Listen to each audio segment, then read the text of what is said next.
Holy shit. We're gonna need a plan.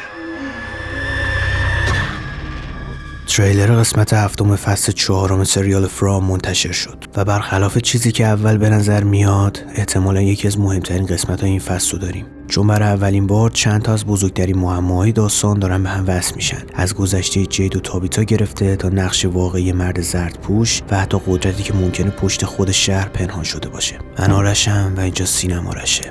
اول از همه بریم سراغ خلاصه رسمی قسمت. طبق توضیحی که منتشر شده قرار گذشته نگران کننده جید و تابیتا بیشتر آشکار بشه و در همین حین بوید هم یه تئوری خطرناک رو امتحان کنه و این جمله به تنهایی کلی سرنخ داخل خودش داره. چون از سفر روانگردان جید فهمیدیم که ماجرای بچهای آنکویی و قربانی شدنشون فقط یه اتفاق ساده نبوده. هر بار که چرخ تکرار شده افرادی مثل جید و تابیتا به نوعی به اون گذشته وصل بودن. برای همین ممکنه فهمیدن حقیقت به جای نجات دادن اونا دقیقاً باعث مرگشون بشه. همین اتفاق رو قبلا هم دیده بودیم. هر بار که کسی بیش از حد به حقیقت نزدیک میشه شهر واکنش نشون میده. انگار خود این مکان نمیخواد رازهاش فاش بشه. اما بخش مهمتر توضیحات رسمی مربوط به بویده. به نظر میاد بعد از پیدا شدن در مخفی زیرزمین بوید تصمیم گرفته تئوری جید رو آزمایش کنه. احتمالاً قراره وارد همون تونلا بشن و استخونای بچهای آنکویی رو پیدا کنن و شاید هدفشون دفع کردن استخونا باشه، شاید هم سوزوندنشون. ولی یه مشکل بزرگ وجود داره. ما قبلا دیدیم که خیلی از مرده‌های این شهر بعد از مرگم کاملاً از بین نمیرن. روح پدر کاتری، تام و چند شخصیت دیگه هنوز به شکل‌های مختلف حضور داشتن. برای همین معلوم نیست آزاد کردن استخونا واقعا میتونه روح بچه‌ها رو نجات بده. حتی این احتمال وجود داره که با دست زدن به محل قربانی شدنشون وضعیت بدتر هم بشه. حالا بریم سراغ هنری.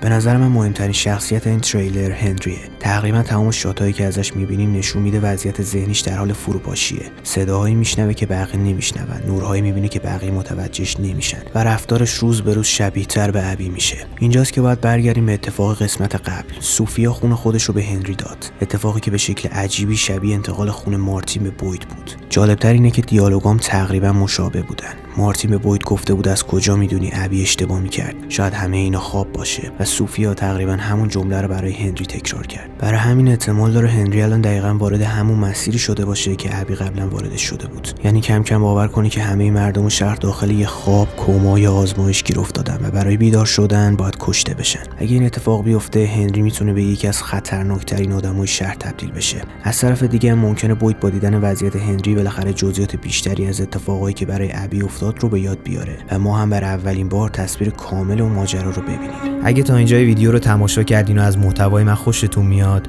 خیلی ممنون میشم ویدیومو لایک کنید و نظرتون رو راجع به محتوای کانال من بگید. بریم برای ادامه ویدیو.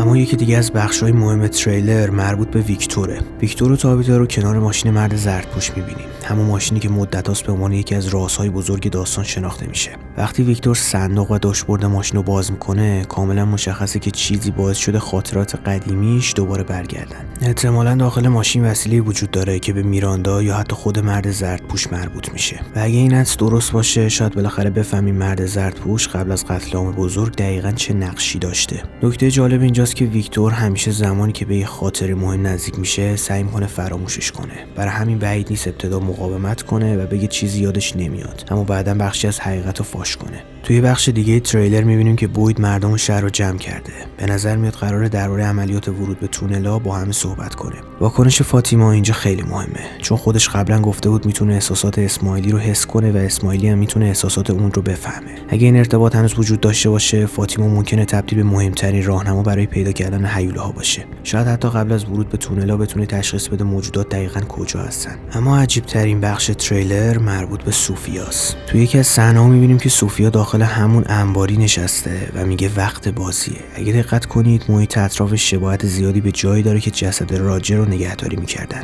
بر همین احتمال داره سوفیا مستقیما با همون جسد یا نسخه جدیدی از عروسک‌ها در ارتباط باشه. اتفاقی که میتونه توضیح بده چرا راجر بعد از مرگش به شکل عجیبی تغییر کرده بود. و حالا این ما رو میرسونه به بزرگترین تئوری قسمت. شاید تمام اتفاقات فرام به یه سیستم خاص از باور و ترس متصل باشه. تا الان بارها دیدیم که آدم‌ها وقتی یه چیزو باور می‌کردن، اون باور به شکل واقعی تو شهر ظاهر می‌شد. بوید باور داشت خون مارتین قدرت خاصی داره و موفق شد اسماعیلی رو بکشه. تابیتا باور داشت توتم ازش محافظت می‌کنن و تونست یکی از عروسک‌ها رو نابود کنه. فاطیما باور داره گلمش میتونه ازش محافظت کنه و ایتر هم باور داره دریاچه اشک‌ها راه نجات مرده هاست. شاید شهر از همین باورها تغذیه میکنه. یعنی هم ترسا رو به واقعیت تبدیل میکنه و هم امیدا رو. اگه این نظریه درست باشه، مرد زردپوش فقط یه هیولا نیست، بلکه نگهبان سیستمیه که نمیخواد مردم از این حقیقت آگاه بشن. شاید برای همین همیشه میگه دانش و آگاهی بهایی داره. چون اگه مردم بفهمن چطور این دنیا کار میکنه، ممکنه بتونن قوانینش رو علیه خودش استفاده کنن. در نهایت به نظر میاد قسمت هفتم قرار روی 3 محور اصلی بچرخه: فروپاشی ذهنی هنری، کشف راز ماشین مرد زردپوش و ورود احتمالی بوید به محل قربانی شدن بچه‌های آنکویی. و اگه حتی یکی از این 3 خط داستانی جواب بده، احتمالاً یکی از مهمترین قسمت‌های کل فصل رو با هم می‌بینیم. اگه شما هم تئوری خاصی درباره قسمت هفتم دارید، حتما توی کامنت‌ها برام بنویسید. و اگه از این ویدیو خوشتون اومد، حتما ویدیو رو لایک کنید و کانال هم سابسکرایب کنید و زنگوله بغلش رو هم بزنید تا تحلیل‌های قسمت‌های بعد و تئوریاش رو از دست ندید. تا ویدیوهای بعدی، خدا نگهدار.